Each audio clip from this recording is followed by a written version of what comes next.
Nation of miracles, Pence pledges coronavirus vaccine by year's end. In his headliner address at the Republican National Convention, the vice president hailed the administration's pandemic response. Vice President Mike Pence on Wednesday called the United States a nation of miracles and said Americans would see the development of a successful coronavirus vaccine before the end of the year.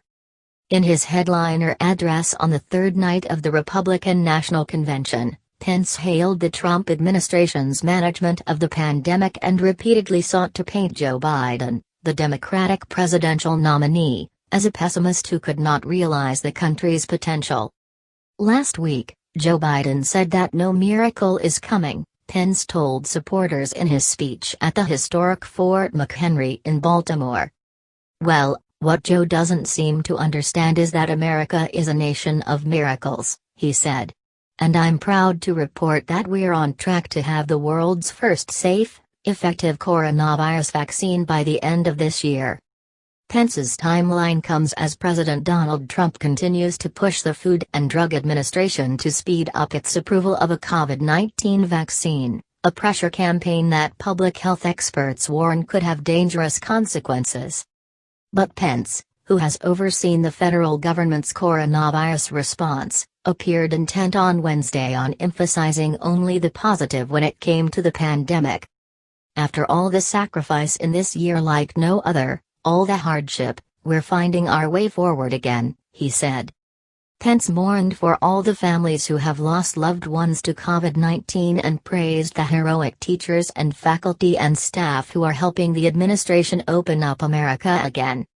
He also appealed to Americans not on the front lines of the pandemic, saying that they would have a role to play and a choice to make as the country works to claw its way out of a cratered economy and active public health crisis.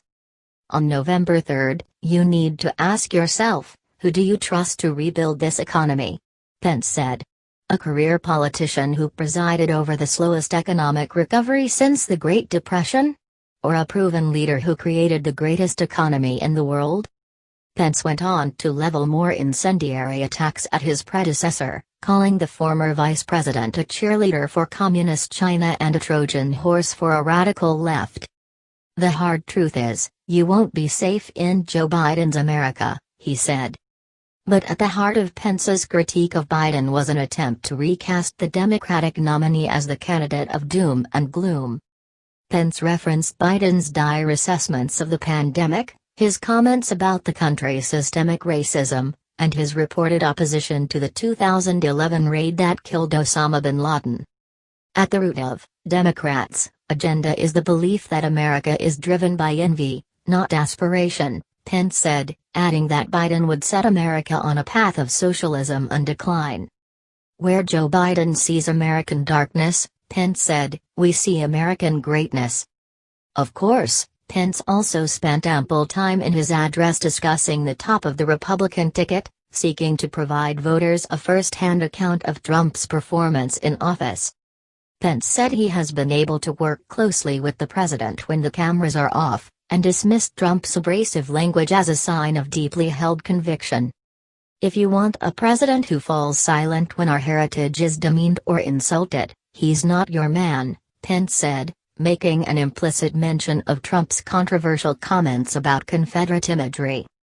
Pence, who often serves as a bridge between Trump's coalition and the more traditional elements of the Republican Party, even nodded to the odd couple nature of his political pairing with the president. "We came by very different routes to this partnership, and some people think we're a little bit different," he said.